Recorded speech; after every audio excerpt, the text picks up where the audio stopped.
Hello, and welcome to another Halloween episode of Crow Jam. It's October. This is the podcast where two sisters and an occasional guest have 1 hour to develop and pitch a board game concept. I'm Miriam, and I'm here with the one, the only. She's the girl all the bad guys taunt. It's my sister Georgia. Was that taunt or haunt? Haunt. Okay, I prefer that to taunt.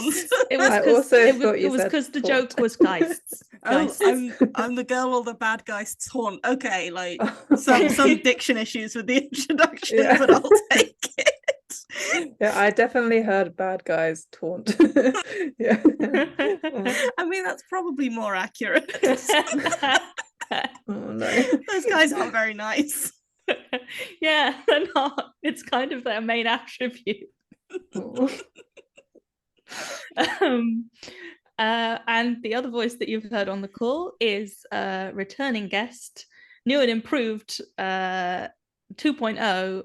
It's Rowan, who you will have heard previously on our Impostrophe episode a full year ago, I think, or almost. Yeah. Hello. Glad to be back. Do you want to give the listener a quick reminder of who you are and maybe a little bit about your gaming? I don't know. Yeah, sure. Who am I? So I I am a board game designer / fan. I have worked in a board game cafe, which I'm sure many of you will be familiar with.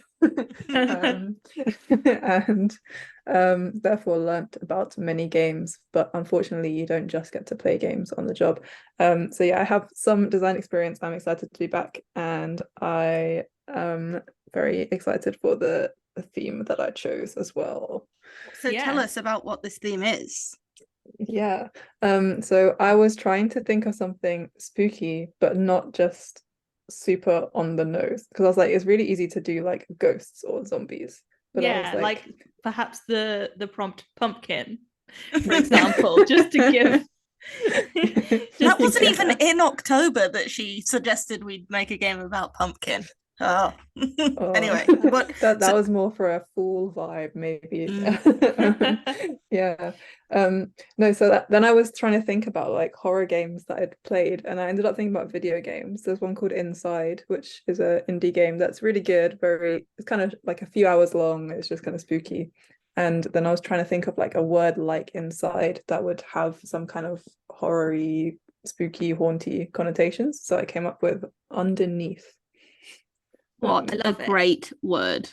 Is anybody else getting a bit of crackle on the call? Because I think it's probably just my headphones, but I just want to check. I'm not getting anything. Everyone is clear as a bell. Okay, good. Great. Yeah. I really like this prompt, and I feel like it's definitely like delivered a lot of like differing sort of starting vibes for me. But do you want to start us off, Rowan, with like what sorts of things you were thinking about for underneath? Sure. I mean, I thought of it could go in quite a few directions, so I'm keen to hear what you guys thought as well. Just definitely jump in if I say something that you were thinking of already.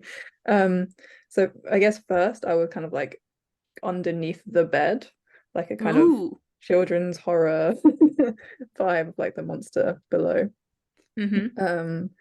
Then maybe also just like underneath components, so like flipping over tiles, trying like reversing cards, that kind of thing could be fun.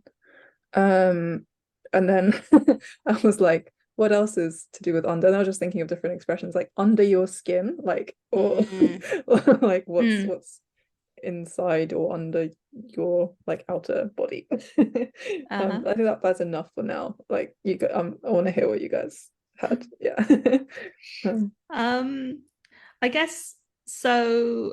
Going off of one of the things you said about underneath components, this prompt made me think specifically of basically kind of like a conversation and a little bit of an idea that like blossomed from it when the Queen's Garden version of Azul came out. Basically a an old colleague of ours at the cafe in Oxford was like really enjoyed the kind of drafting mechanic that comes with that game, which is sort of about like stacks of tiles, and like you remove them one by one and there can be things underneath. And I honestly don't greatly remember how it works, but like he was really interested in it and wanted to nick it, and I had a brief conversation with him about like a game about sort of like archaeology, like digging deeper or delving deeper. Yeah, maybe we could have some kind of grave digging thing going on. That would be cool. Yeah. A different thing that I thought about was the idea of like something happening like underneath the, I guess, initial like facade that a person is presenting.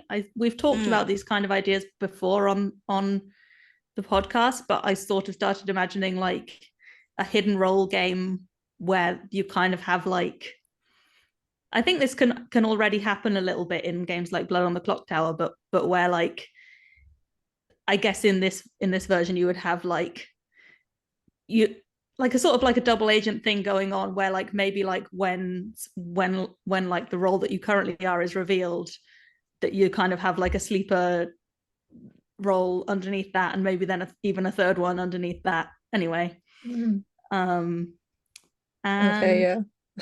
I've also written down transparent cards because we love to think about games with transparent cards on the podcast. Oh, yeah. Did you ever play Dive or teach that in the board game cafe? No, but I constantly dealt with Dive because it has to go back in the box in a real specific way. Yeah, definitely. But that game is cool because it's basically what do you call that material?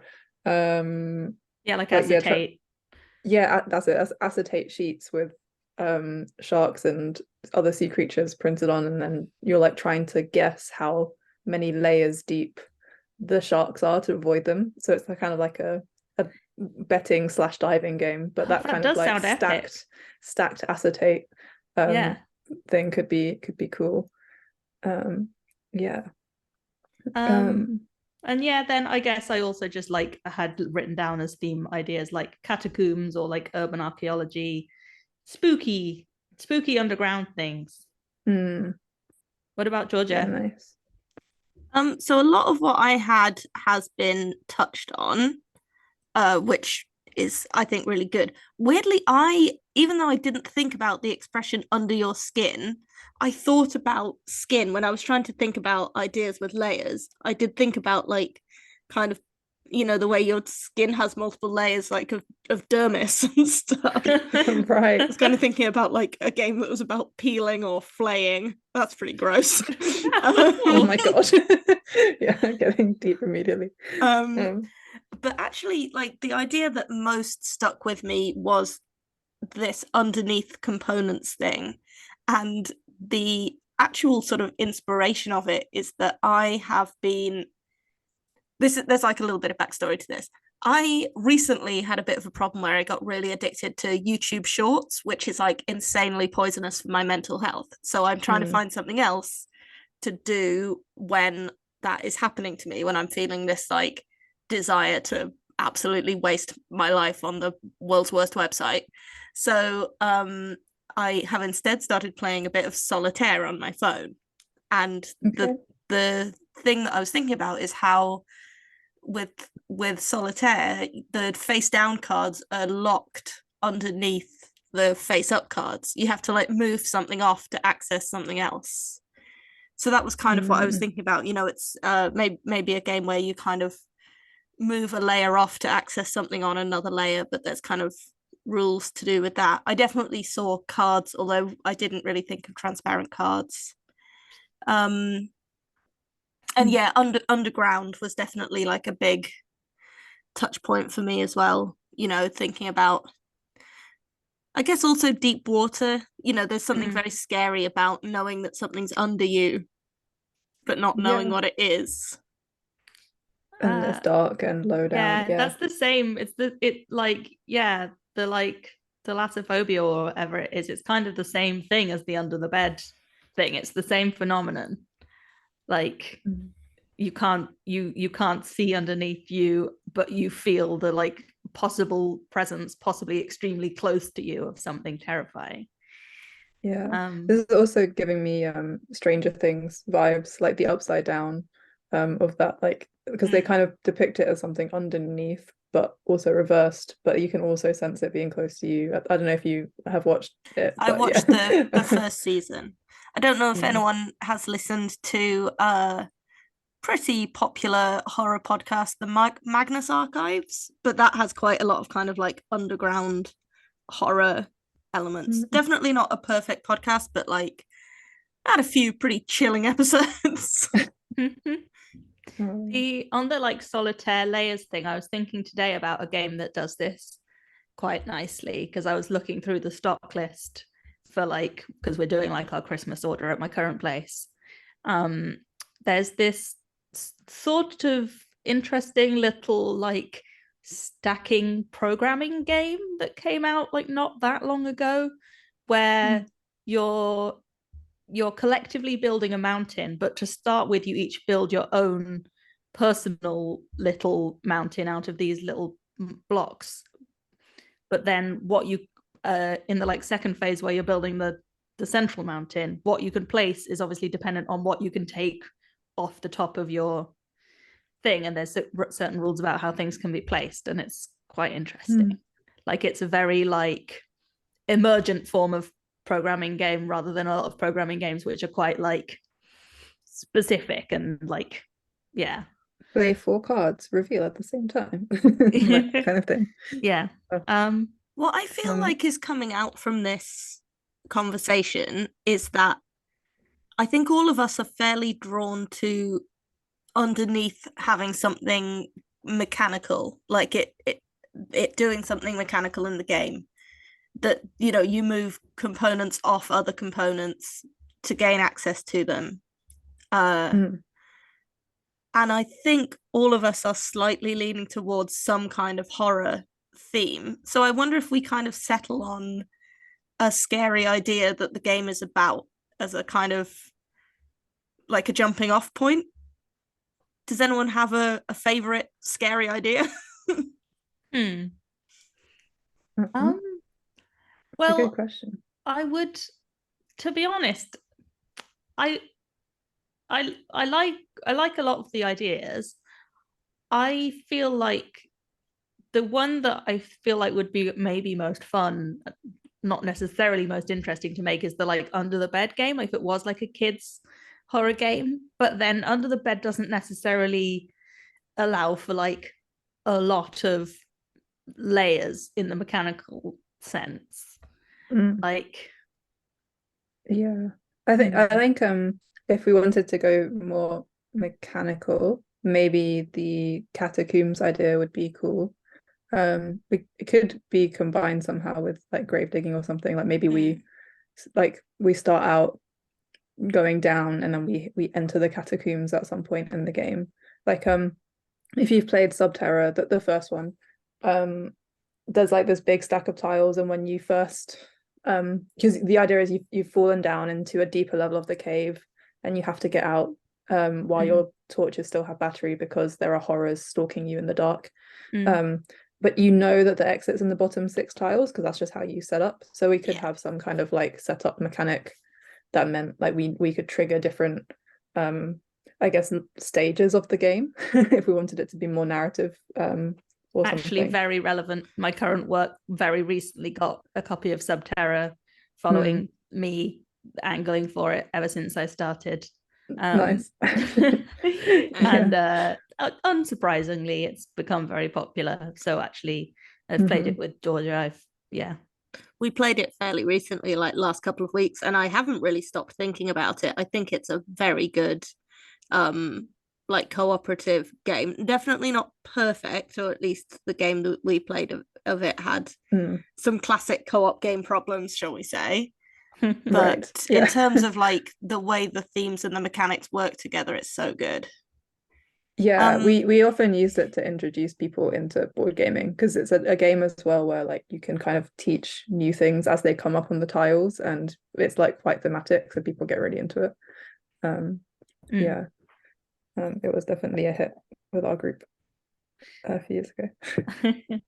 So, Do you have a favorite theme, Georgia? I kind of I like the idea of something to do with digging or not knowing what's underneath you, like maybe there being some kind of push your luck element to it. But then I'm sort of drawn to something super, super gross. I don't know, like Well, I was wondering about, we could, in theory, in quite a like supernatural horror, like cosmic horror kind of way, we could combine the two things. Like it is an existing like trope in the genre, like, you know, like you're tunneling or like mining, and you eventually discover the thing you're tunneling or mining is like a person giant, or a monster. Yeah. So I thought you were saying combine the idea of going under the bed and sort of digging down or into catacombs. So Yeah, you know, like you look could. under the bed and it goes deeper and deeper. God, that's pretty scary in itself. Maybe like a small child has like been having nightmares. Their parents are like, there's nothing under, they've shown them, but they still just think it really strongly. So they start like digging with like, I don't know, like a spoon or something under the bed and just keep going. Like that could be the. I quite like that, because I think that's like dark enough, but still has like a certain lightness to it. I'm just gonna. So firstly, I'm gonna say we should probably start the timer. Yeah, I got it up. You on the case? I'm on the case. And then I'm gonna throw out a completely out there idea, and I want you guys to say no if you think it's a bad idea. This game could have several play boards that stack on top of each other. Okay. And maybe you like have to complete something on the first one to get down to the second one. Like it's stacked that way. That is one possible way to conceive of it. Yeah. Yeah, nice. I can. Sorry, you go, Rowan. No, I was just gonna say, I'm already thinking without any other mechanics, like for replayability, we could have more than 3, right? Like it could be that. Yeah. You always start on that first level with a bed, but then maybe there's multiple different boards that get shuffled, so you don't actually know what's going to be underneath. So you just know like maybe there's some clues somehow, and the first level that like I don't know how that would work, but yeah, I like was having actually some more variety. Yeah. Thinking again with no theme on top, I was imagining that like maybe each board could have like one hole in it, but like in a randomized position, and then you can see something that's underneath, and then maybe like what you do when you're working on the first board will have some bearing on what you're going to have to do on the second one or something. I don't know. Yeah, that could be really cool, especially if like the boards were double-sided and like I don't know, you can end up in different rotations, like so when you replay, the window doesn't necessarily tell you immediately what board is underneath, but it gives you like some sense of what you're going to encounter. Yeah, and this is actually starting. Sorry, Georgia. The other thing I was possibly thinking is that you could so have everything that we just said, but then also have things that slot in to the holes so that they're covered at first. So there would be a certain amount of setup, and there would have to be some way of setting up so that no one was in possession of all the information, I guess. But it would be like, I don't know, you would also have a sort of perfectly fitting token that goes into the socket, and then you have to like first move, like, you know, you move the pair of roller skates you've got under your bed, and then you see what's underneath, and it's an eye staring back at you. So right. This is actually like, yeah, before you even said that, it is sort of starting to give me like kids game vibes, like the stacking like card, like paperboard boards and the holes and stuff. I can imagine a game which has like sort of like classic kids game illustration, but like the textures of like a duvet and covers, you know, and then but like there's things which hide like between the layers or like within each layer. I guess this is sort of starting to feel a little bit more like a deck of cards rather than a stack of boards. I don't know if this is a good idea or not, but like it could be a deck of largish cards which still has those sort of randomly positioned holes in, but yeah, like some of them are more normal things and some of them are scary things. Yeah, I guess it depends if we want there to be like a lot of things on each level, or maybe like to have player pieces that they move around, or if it would be like different, because having lots of levels could be cool in the cards, but then I don't know. Yeah, I like both ideas. But obviously I've never seen a game where there's lots of game boards on top of each other, so that's more exciting to me. The thing, I mean, okay, there's two things. Sorry, go on. There's two things I'm thinking about. Number one is what's being strongly evoked for me is the like a kind one of those like funny interactive kids books. I think it was called Don't Put Your Finger in the Jam, Sam, and it's all like rhyming pages, and every page has a little hole that your finger can go in, and then on the next page it reveals like what there's like some kind of monster in there. Okay, so the flip side, like each board could have like a normal side and a bad side? I don't know, that's just the thing that's making me think of. The only game I've seen that vaguely reminds me of the like stacked boards is Ghost Adventure. That was what I was gonna say. Yeah, I was like, this is the only thing I can think of. But it's not really stacked, right? It's like you're spinning a Beyblade essentially and passing it to each other or throwing it to each other across different boards with holes in. It was very fun though. Yeah. This is like, again, this is more me kind of going off into component town rather than like game town. But imagine like a chunky ring binder that you would then like preload with the boards. Still in like a random order, but then like anytime you move through one of them, you then have to play like the reverse side of the boards. That would, I guess, be the kind of like Stranger Things upside down idea. I don't know. I think this is potentially all like a blind alley, and I'm very open to think more about what kind of things we might want to do. Yeah, because I'm also like the acetate would also work with the stacking boards. Like you just put different things on it. You have holes to make it clearer. Like I think we could spend a really long time on this, but maybe we should like try and figure out some other elements of the game. Yeah, and that might like sway us. Come back to the components in a bit. Well, go ahead, Miriam. Sorry. I guess I just like would want to think about like first off, like, are we making a children's game? I quite like that idea. Like, and if so, like, what are some nice like things, challenges that we can present? Because quite often, like, depending on age, a kid's game will have some element of like deduction, you know, like outfoxed, or maybe it's like a memory game like Chicken Cha-Cha-Cha, or like what if it is a kid's game, like what sort of like challenges and opportunities do we want to present? Are you thinking cooperative or competitive as well? Yeah, a lot of good kids games are cooperative, funnily enough. We've been on a little bit of a cooperative games kick recently, but I mean I like a cooperative game.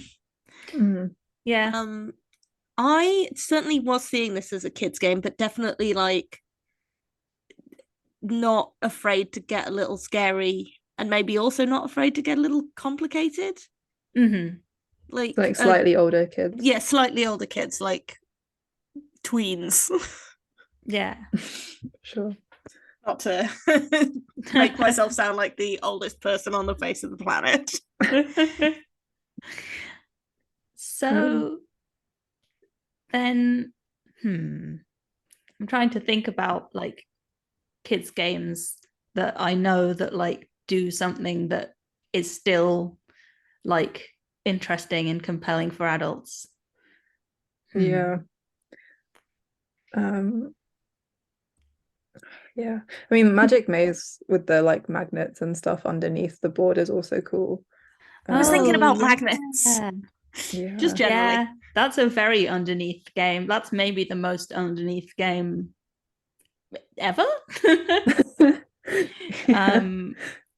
Or like where you like hide the game. I can't remember what it's called. It's got a German name, but there's like these cups that are kind of like castle towers, and you like hide different people Oh under yeah, them. Fabulantica. That's a nice That's one. the one. Yeah. Like maybe when you hit a new level, if it's the big boards, when you hit a new level, there's like some extra setup that you end up having to do, but like not too much, and it's like a mini game. Ooh. I don't want to like depart us too much from the like layers idea, but like I guess I can sort of imagine a game, speaking about like Fabulantica with the towers and stuff, like this also kind of goes back to the very silly Crow Jam mini that we did last time. Like, what if it's like a kid's Halloween party, everyone's in costume, some of the people are real, monsters, and there's kind of like a revealing and deducing and guessing element there, like Yeah. So kind of like, if thinking about it in layers, that could be kind of, you're both probably far too young to have seen They Live. They Live is a film where professional wrestler Rowdy Roddy Piper finds a pair of sunglasses that lets him see the truth. And when he puts it on, some people who look like normal people are actually aliens that are controlling people. It's kind of about like the sort of seeing through layers of unreality. I don't know. It's good. Yeah. Okay. Well, also like if we went for mini games or something like along those lines, maybe we could have one that's maybe like a hall of mirrors or like a haunted floor, and they have like you have to do that kind of unmasking process as part of it. So it's like we're going back to the Dark Carnival, which is one of our favorite places to visit as a podcast. So okay, this is starting to like this is the opposite of like bringing everything together. This is just letting everything be disparate as possible. But do you know what's next? It's like a kind of, yes. Is it made by like the same people? It's made by a sort of an established studio, right? Like, I think it's I don't know it like terribly well, but it's kind of like a cooperative game which just like constantly sets you new challenges, but they're all sort of like dexterity based, I think. Rowan, do you know? I don't know this one, no. No, okay. I also don't know it, but it's making me think that like if we wanted to have a game that's lots of mini games, like maybe if we could sort of like standardize the components that you would need on each layer, like that the box only needs to contain like sort of a handful of different types of components. That could be fun. Yeah, and then they get used in different ways, and maybe there's like a timer going, so they're trying to do all the levels before that runs out. Yes. Okay, so this would be about, so like bear with me, this game is about climbing under your bed and finding that there's layer after layer of weird stuff happening down there and going deeper and deeper. There's, I think, a timer running is a good idea, and maybe every time you go down a layer you get to reset the timer. And it's kind of, I mean, this sort of is coming across more like WarioWare. Like, I don't know if you guys have ever played a WarioWare game, but they're just like a load of micro games. So it would be like you play through a series, a randomized selection of 5 shortish games, and you try and beat them all before you run out of time. If we went for like a ludicrous number of boards, like the ring binder maybe containing boards, then it could be like a roguelite. So Yeah, like a instead of roguelike board necessarily game. like resetting the timer, maybe you get to pause it and strategize, or you get to add some time every now and then for completing a level. So then it's like how many boards can you get through, and then you're trying to like just get a high score in the What if future. it's Maybe there's different builds you can do. I'm thinking of Hades now, but like going deeper rather than getting to the surface. if it's a roguelite, then it might have some components that are like unlockable or that become part of your arsenal. So it could be like a legacy game, Okay, yeah, Kids Legacy roguelite board game. a cooperative legacy roguelike board game. You know, I aimed think at it's going to be a children hit, guys. about climbing yeah. under your bed.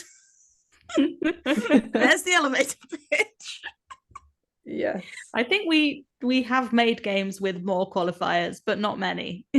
Yeah, but I really like the idea of like the standard set of components. They use differently each time. Maybe we have some stickers because kids love stickers, and that can be how they unlock future abilities or items. That would be pretty good. Like you could even get so there is something here and my brain is like desperately trying to latch onto it. It would be like a good size stack of boards, probably double-sided. And they have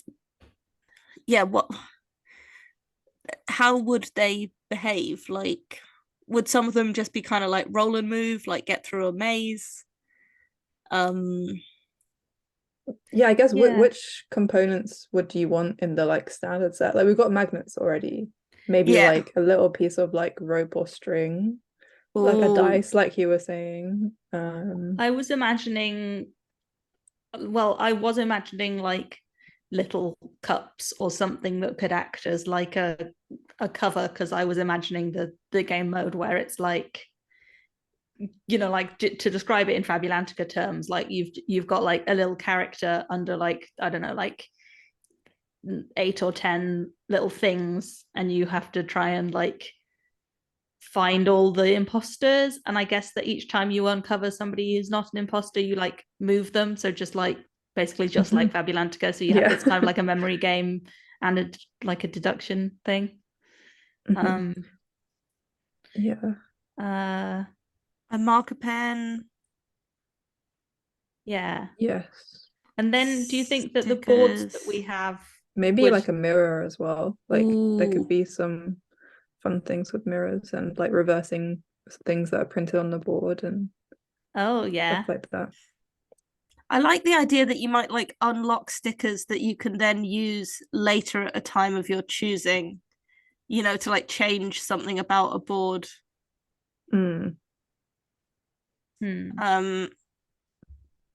Yeah, I'm trying to think of like escape room games because like Exit series, like the way that they build their puzzles, because I think that some of those concepts could probably work here too. I'm a big fan of those types of game. Played a couple fairly recently. And I just think like with kids, like something like that's quite tactile and puzzly could be great. If we had just like kids, sorry. I just wanted to really quickly check in, just because Rowan was also our guest for Impostrophe, and we're making another board game that's a book. It's not a book, right? It's like a stack of boards, and it doesn't have to be in a binder. It could just be in a really big box. I was thinking that before, and I was like, you know what? It was a great idea the first time. It's a great idea the second time too. If we had here's another idea, like if we've got meeples and string, like one game mode could be where there is a maze and your meeples have to go in set locations, and the puzzle is to like make sure everybody is joined up using the one length of string, but you like have to like use the maze corridors. Yeah. Does that make sense? Yeah, that does. Could there be some, this is maybe too many components now, if we had pins and then like little marks on the board where they should go? They could, like, those could then be you have to, magnets. Oh, true. We could achieve that with magnets to like reduce some of the part numbers. Yes. So each board would have, I guess it would contain its own rule set, right? Like you would see the board and you would know what it is you had to do. So there would be like maybe a little iconography that says like your meeple goes here. And This is like keep talking and nobody explodes. I haven't played it. I have played that. That one has like a very long manual that you have to memorize and then I've played like people very who can't see the basic bomb. Yeah.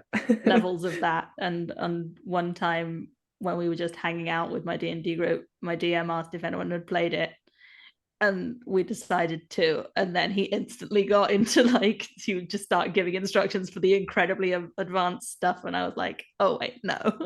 Oh, we got that during lockdown, and we did get through all the levels, I think, but we played it like a lot. Yeah. But no, yeah, I like the meeples and the cups and the connecting people. I think, yeah, if we just use like a very small number of the components on each level, there's a lot of options of what we could do. And I think if we are thinking of it as something with more of a kind of legacy component to it, then it could be that you don't get some things until later. So like, you know, the first time you encounter a game that needs the string, then it's like, oh, open envelope 3, you get the string. But then maybe once you have it, you could use it to solve other things. So some of the boards might have alternate solutions. Oh yeah, that's cool. Because also when you replay, it would mean that you get through the earlier ones faster. Yeah. Which is already going to be an element, right? Because the first time you play, you still need to just learn what each of the boards is and what you need to do for it. Yeah. So an example of how this might work to sort of like think out loud would be going back to your maze example where you have to like connect the meeples with the piece of string going through the corridors. If you've previously unlocked like some peelable vinyl stickers, those could like cover up walls. So you could actually take a wall down and get your meeples to each other without using the string because they can like walk. You would want the meeple position to change each time, I think, so that the solution doesn't become like rote. But like also the dice is for, you got to roll the dice. If you've unlocked the marker pen, like maybe the marker pen is a quicker way to make the connection than the string is. Yes. That's true, yeah. Marker pen feels like permanent as well, though. I guess that's the only thing. If you draw on the board. I guess I've written marker pen, but I could mean dry wipe pen. Sure. What other kinds, apart from mazes, what other kinds of things could they encounter on the floors? I like the idea of having to maybe like collect something. So like come up with a solution that lets you gain something. I'm not sure exactly. So your idea about a mirror could be really good. Like maybe you just have to solve a puzzle about where to place the mirror, and then or multiple little mirrors maybe, and then that like spells out a number that lets you open an envelope. This is all reminding me of a game called The Initiative. I know that Miriam hasn't played it, but Rowan, I don't know if you have. No. It's so it is it is a kids legacy game. Like it's got a very simple kind of puzzle-based game at its heart, but one of the things, I won't talk about it in too much detail because it is a spoiler, but it did some really, really smart legacy stuff with like it comes with a sort of story comic book, and you can like decode clues in the comic book that then let you access real components that you otherwise wouldn't find and things like that. It's very cleverly done. With a mirror puzzle, like I feel like it would be possible to do a puzzle where like there's a like the map is kind of like a randomly scattered selection of icons, and the puzzle is to like place the mirror so that you're seeing like, you know, like X number of skulls and Y number of stars, like you need to use reflections to like manipulate the number of things you can see. Maybe also I'm just thinking of Celeste now and the reflection that chases you throughout the game. Like maybe if there was like a spare meeple at some point, like I don't know, the board is set up so you put your meeple and the mirror, and then this second version of you appears, and maybe that's stays exactly for a few what levels. I was just imagining. Like you get like a shadow clone for a little bit. Yes. You get to unlock like an extra you, but then maybe like the first time something bad happens to it, you've lost it until the next time you solve a mirror puzzle. Okay, so this is really cool. Can I get a time check? Time check. I reckon we are at about 35 minutes left. 35 minutes left. My God. Okay, we're on an absolute tear. So there are some directions that we could take this, and I think it's really up to you guys. Do we try and think through like an example of a board? Do we talk a little bit more about like how the sort of like feel and vibe and what we think would be cool? Or do we sort of say like, okay, we've got the core idea, let's think about like the identity of the game? What feels fun to you guys? I think like maybe we could draw like on the following page, maybe we could draw 6 boards, and like I feel like to give ourselves an idea of like what variety of things we've got. Does that make sense to you guys? Yeah, sure. Because like I'm also just wondering a couple of things about like is it just puzzles, or are there like monsters, like the original idea of like the monster under the beds, that the group of characters are sometimes they're going to encounter them, and then because you mentioned bad things happening to the shadow self, and I was like, does this mean bad things can also happen to them? Like there's got to be a lose condition apart from time, right? I think so. I don't think it like an example of a thing which is not a puzzle that I thought about is you know, if dice were a component, then you could have boards which are simply like a, you know, like a real-time roll, you know, like Escape the Curse of the Hidden Temple style. You just like sort of frantically roll dice and try and complete like combinations of dice. Or the other game to do with defusing a bomb, the board game version, is it just called Fuse? I think it might be.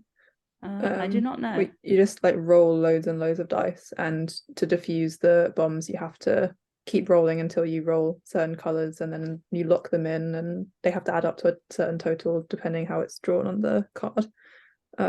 So that kind of thing. That would be like a nice one. I definitely want like there to be, ideally with the minimum number of components, the maximum kind of like variety of challenges. Because it would be good for things to be quite self-explanatory, like they just look at it and they can recognize it. Like a maze is kind of obvious what they have to do, pretty much. The rolling dice, if there's like dice on it, that like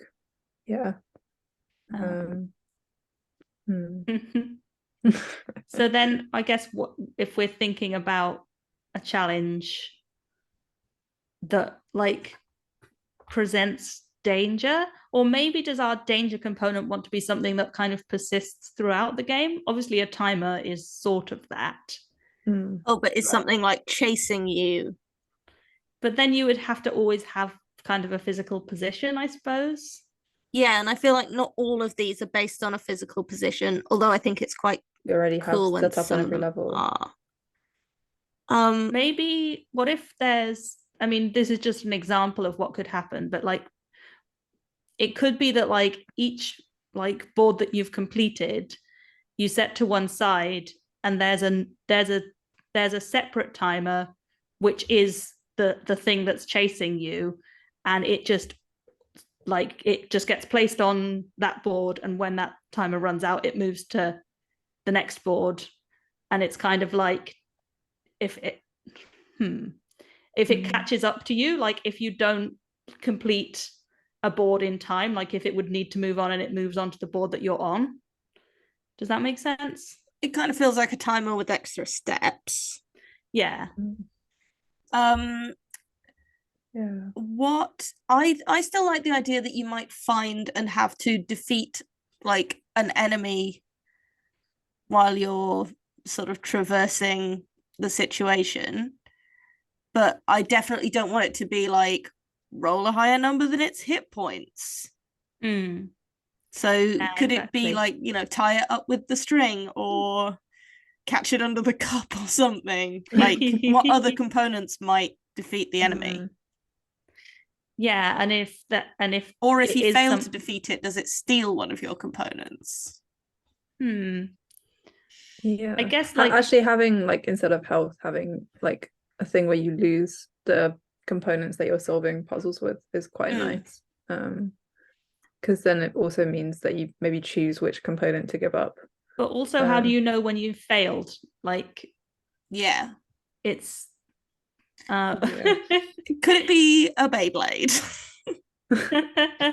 Just because we already had, or I guess like a dreidel, like we already discussed that ghost game that you both knew. Maybe combat should be dexterity based, like not necessarily with a Beyblade, but like I don't know, even just ice cool style where you're like flicking things around the board. Yes. Yeah, so so the board might have like an enemy, so you get to that board and you have to like set up the little enemy like standee, you know, like and then you have to hit it with a Beyblade or flick a meeple at it yes, and knock it down. And maybe, you know, you could use like other tools at your disposal, I guess. Like the rule would be that you're not allowed to touch it with your hands, but maybe could, you know, have two meeples with a bit of string, clothesline it over.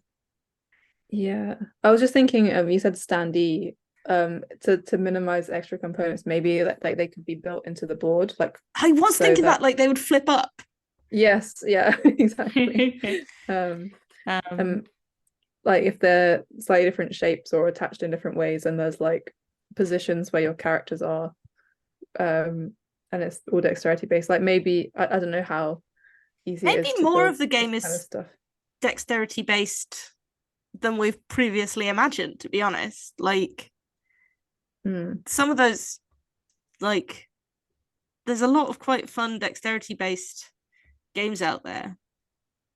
Yeah, good for kids.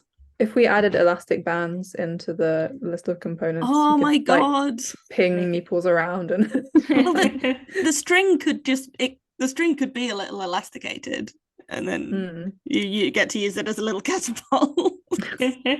Yeah, exactly.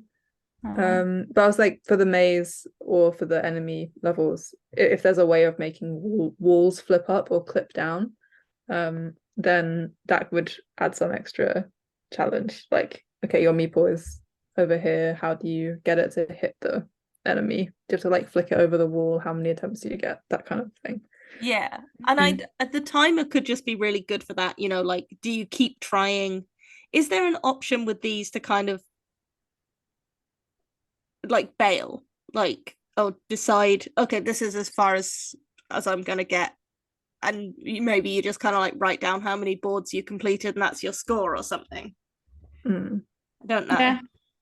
I mean, we don't know exactly what our timer is doing.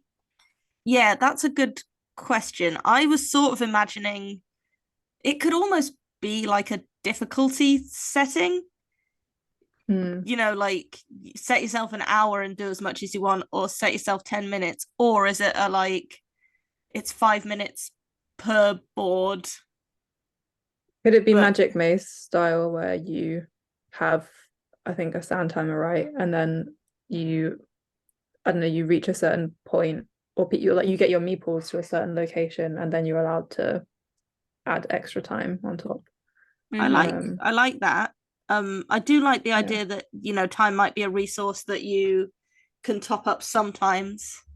Maybe, you know, you defeat the time wizard and then you and now you control time. and now you control time. It was better before you added the robe, then it was just time ghost. No, he's a wizard. The time ghost is an entirely different guy.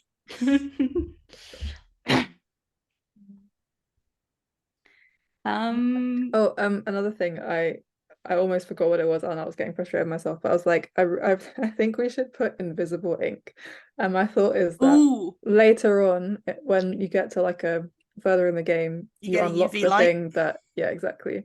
So then that could add like another element of, I didn't know all the stuff was on the board, we have more options now. Yeah, like maybe on the maze with the UV light, you can see there's actually like a tunnel between 2 points, so you can just blast through it really fast. Or things like that. Or like on the mirror puzzle as well, like there's things in the invisible ink that like change the picture. Yeah, exactly. Nice. Yeah. I guess so this is getting like maybe a little bit over mechanical, but like we presumably you do want the challenge to change, certainly for the like puzzle components. You want the challenge to change each time you encounter it if you're going to be playing multiple times. So like, how do we think we might do that? Because I can imagine for the mirror puzzle, if it was like what I described with like a sort of like seemingly random scattering of icons, and you need to try and place the mirror to get a certain number of things, for example, like the challenge that you're being given could change between like, you know, like make there be 9 skulls, or make there be equal numbers of stars and skulls, or whatever. But that would involve like having cards or something, I guess. Like, yeah, we could just roll the dice again, so it could be like that's the number of icons you need to see.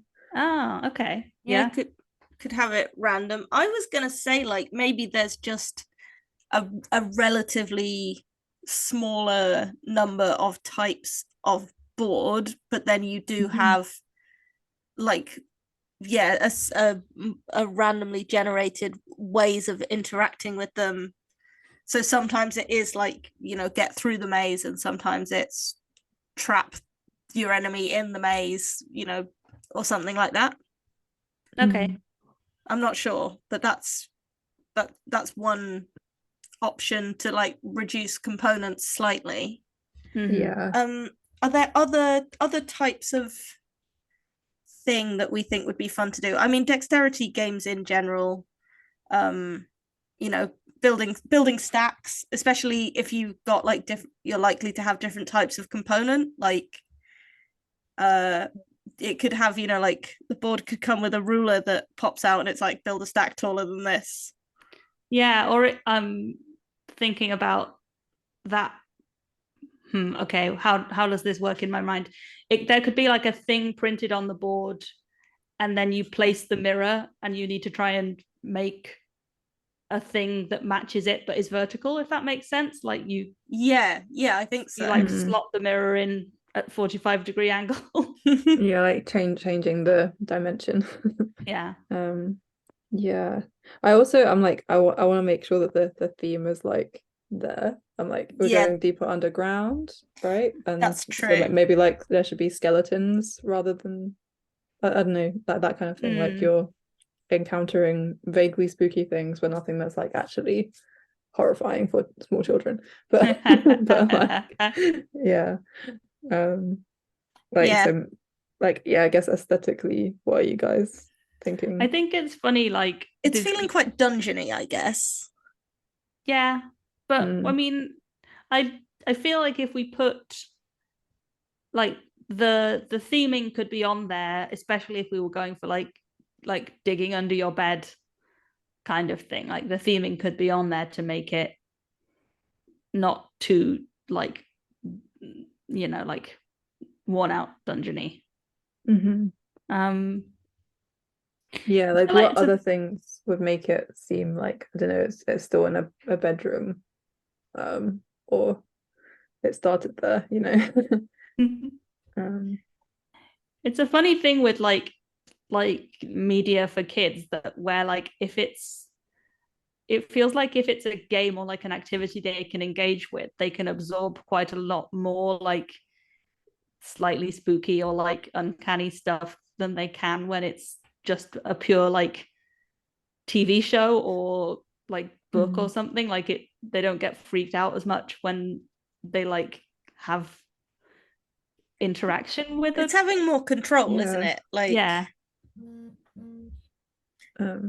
I was just thinking as well. I think it's because of, I don't know if is it a ghost next to the timer, like not the was he looks so like a wiggly spoon. It was meant to be a ghost. Yeah, but I was thinking like a wiggly worm, and then I was thinking maybe that would be a way to kind of distinguish it a bit from a dungeon crawler. Like the first few levels are like, I don't know, more like you're just going through the top of the soil, like, and then you reach like the catacomb level, and it gets like a bit more spooky, and then you get to the monsters. But it kind of starts with some slightly more tame but vaguely underground seeming things.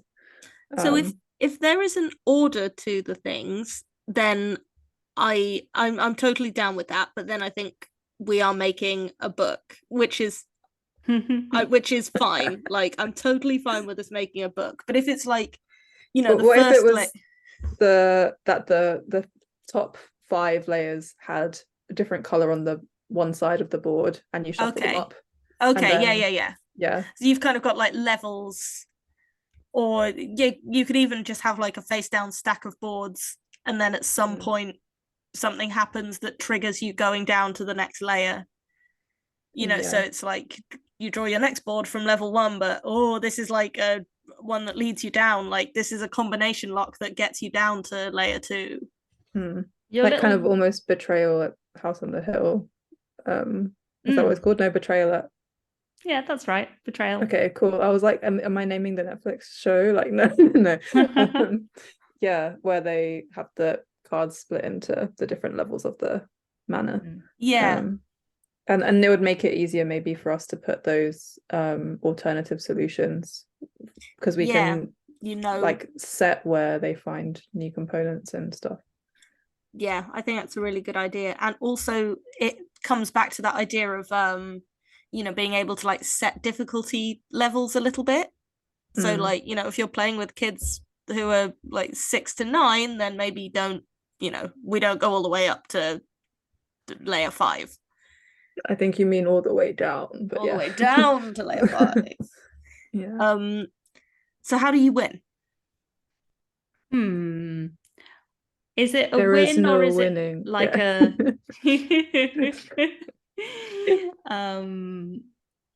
yeah. True. I was just thinking of Hades. I got it. Which I do blame Ree for my obsession with. I played it all. Hey, blame me, blame Abby, all right? Yeah, I take no responsibility for that. I was gonna say I mean, I've watched plenty of Hades play. And Hades, slay the Spire all day. Like, I'd be slaying that Spire 24/7.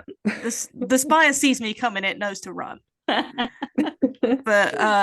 Hades, anything at all sort of dexterity based. So yeah, I mean, do you win? Like, so that one option is you don't, like, you just get a score. Another option is that you set a target and then achieve it. So like, I want to do 15 levels. Or that you just run out of boards, that you just get through all of them. Like the epic one. I think that like target is pretty feasible. Like, there's my colleagues were briefly kind of obsessed with Cahoots, and that has like multiple difficulty levels, and it just suggests like a number of cards for you to use in the game. Yeah, I mean, that's the same kind of with Subterra, where you put in different numbers of what do you call it, hazard cards, and that also affects the time. So like we could do that more I guess classic co-op timer setup of like a deck of cards as well. Mm. I've also And noted down yeah. that it could be more of a legacy style thing where you like remember where you're up to and then pick up again another time. Like, you know, you eventually go through all the boards, but that would be a version that had like a lot of board variation. Yeah, I mean, this game is already like, we've basically been like, let's not edit down, let's just do everything. Yeah. And I kind of like that. But yeah. I think that the thing I like about set a target and achieve it is that for a game that's aimed at like children or like tweens, I do like the idea that you can set a difficulty ramp. You know, and your first game could be like, oh, that was pretty easy, but you know, we played it on easy difficulty, so we could play it again on a harder difficulty. Yeah, for sure. Because also, yeah, kids like to feel like they won. But definitely I was thinking of kids games I played with my I guess she will soon be my sister-in-law, but she is 6. So she really likes we got her the kids version of Mysterium, and in that one it's actually to do with sound. So you're looking at pictures and you have a tambourine, and you basically choose 2 of the pictures and you want everyone to know what they are, but you can't describe them. You have to just make sounds on a tambourine like what the thing pictured would make. So if it's like a dripping tap or like a knife on a chopping board, like that kind of thing, a rake. That sounds incredible. I'm on board for that. Yeah, so like having something like that would make it like a mix of dexterity but also other senses could be cool. Like there's a room where they can't communicate apart from through this weird like tapping or something like that. It's kind of like Crystal Maze in a way. Like sorry, Georgia, you're the only person who that's a cogent reference for. Oh, come on, they rebooted it with Richard Ayoade. I haven't seen it, but I did go to some escape rooms in Kent. I think they also might have this branch in London, but I'm not sure. And it's like you can either do a more normal escape room, or they have, I think it's a crystal maze setup where there's lots of different doors, and behind them there's challenges. And that you have like an hour to get as many points as possible for all these different rooms. And it was really good. Points is a good idea. Like, you know, if there are different ways of doing the different boards, or some boards are more difficult than others, like achieve this one, get 10 points. When you get to 50 points, you unlock the string. Yeah. There could be bonus points as well, like on the boards, so you can either do it the quick way but you get less points, or you try and do this extra challenge and you get some more. So the string puzzle would be a good way of doing that, right? Like you could do the easy thing and connect your group, but maybe you find a route that lets you also capture a thing that's in a treasure chest. Yes. Just doing a quick time check, we're on 13 minutes. Okay, I think it's time to think about the brand identity, the visual identity of this game. Yeah. So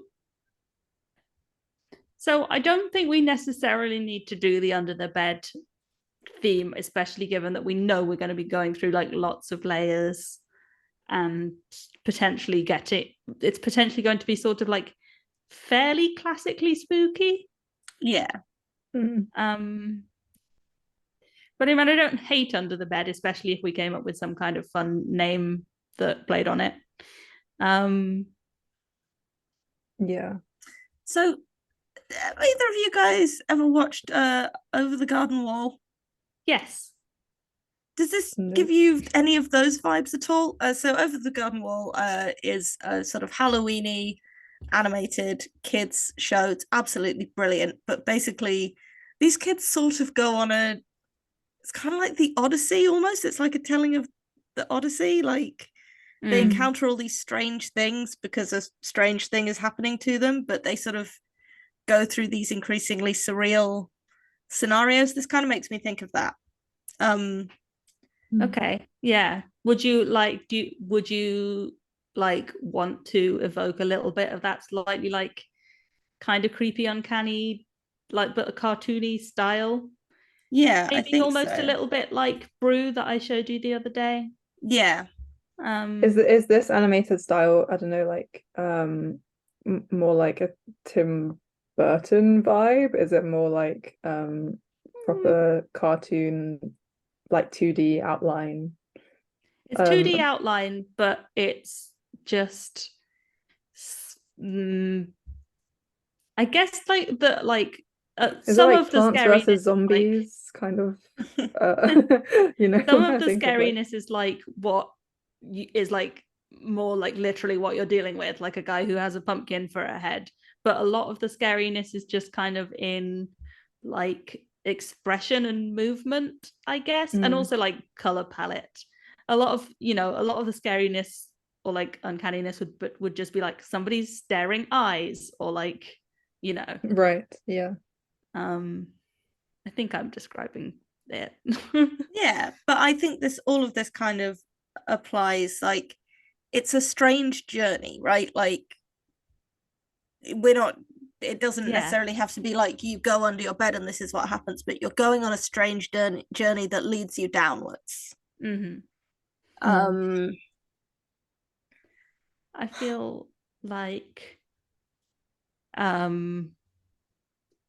yeah, it's got a little bit of like kind of a survival game vibe, especially in the fact that there's like you kind of have equipment and you're like dependent on it and have to try and preserve it. And this word is already used for the name of an extremely famous roguelike game, but like the word spelunking comes to mind. Yeah.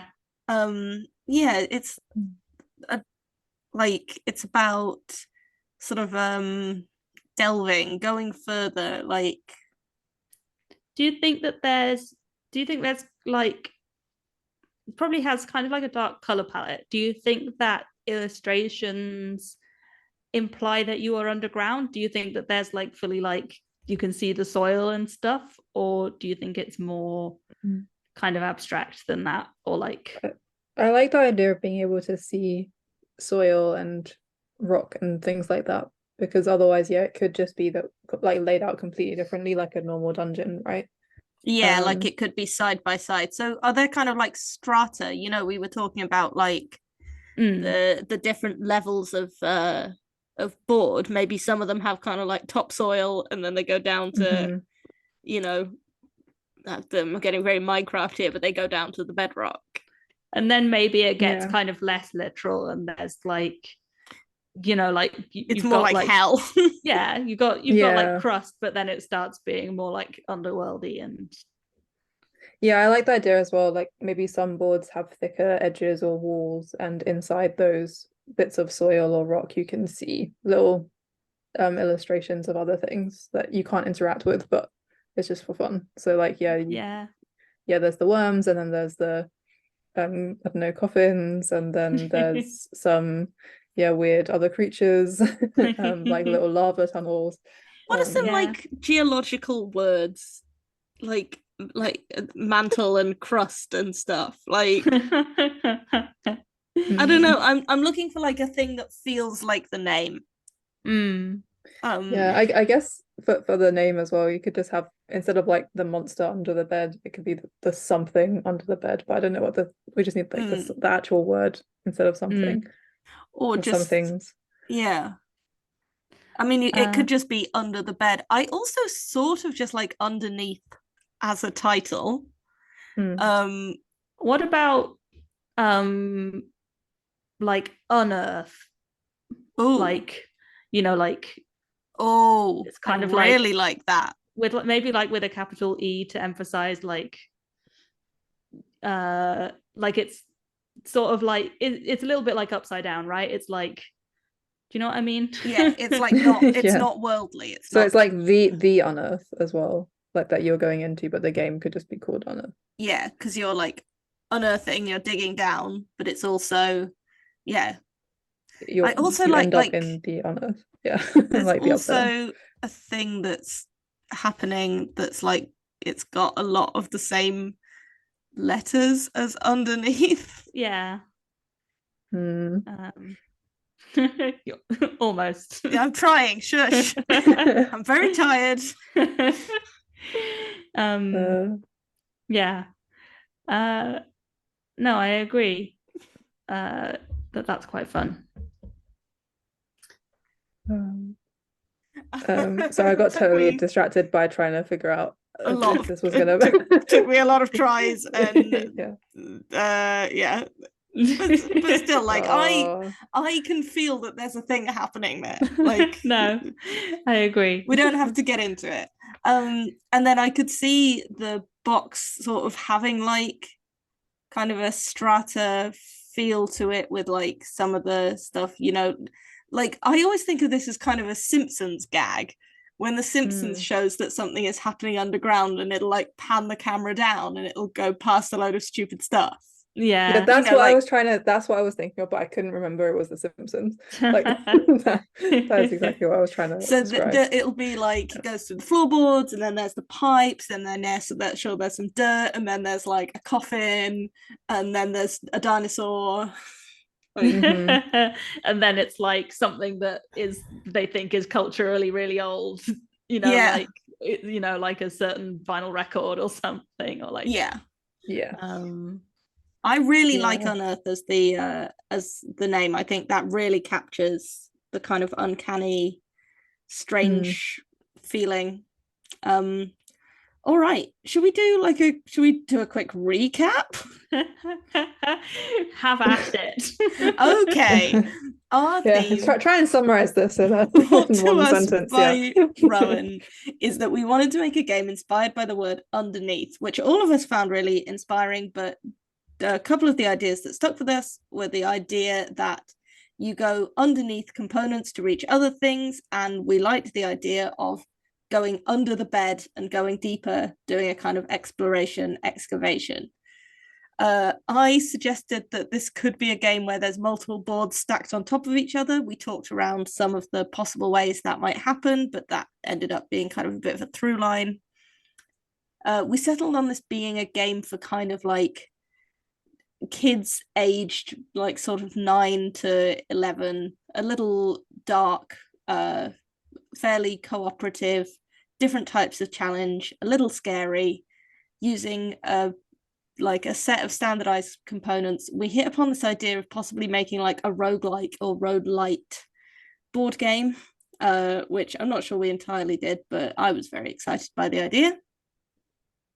So we brainstormed a little bit on the types of components that might be in a game like this: magnets, mirrors, string, dice, cups, etc.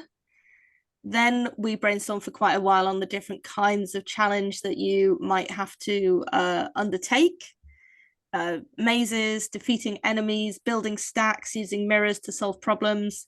We talked about how we'd quite like some boards to have multiple solutions, how you would get to unlock different types of components, including a UV light, which might change some components quite a lot. We were interested in using the components in creative ways, so that you could solve the same puzzle in a couple of different ways. Finally, we got on to how do you win, and I think we settled on the idea that there would be sort of different difficulty levels where you would set targets and achieve them. We sort of kicked around the idea that different boards would score you different points, so you could maybe, you know, have a points target rather than just a number of boards to complete. Then we moved on to thinking about the game's identity. So what was it about? What's the look and feel? And what we've settled on is that this is a game called UnEarth, which has a sort of cartoony stratification as its sort of front visual.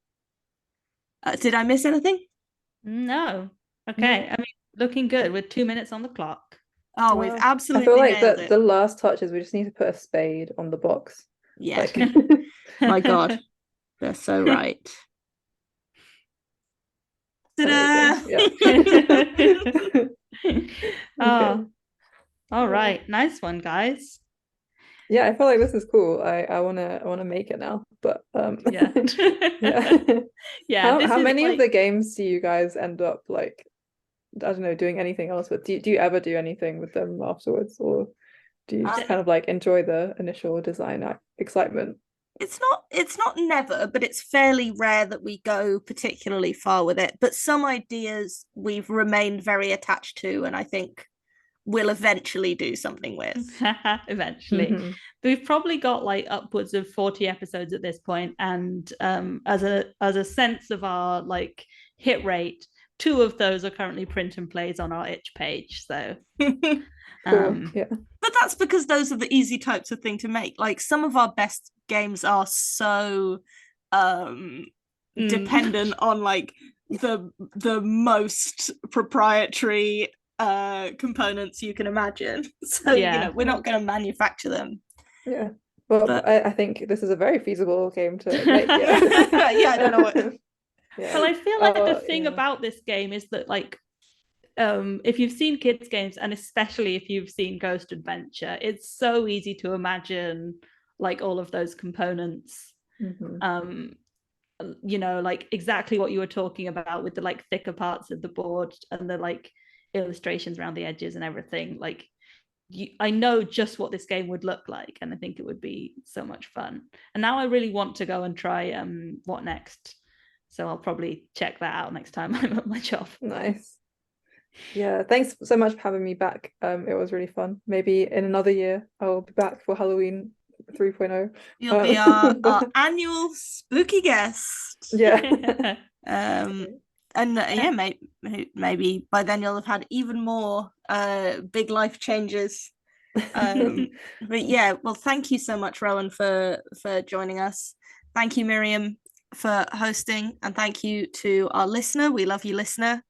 Thank you, Georgia, for the illustrations. Listener. As always, love the spooky skin on the Crow Jams. Yeah, it's true. If you are an audio listener and you haven't checked out our videos in a while, definitely check out the video for this one, because I gave it like more of a spooky feel.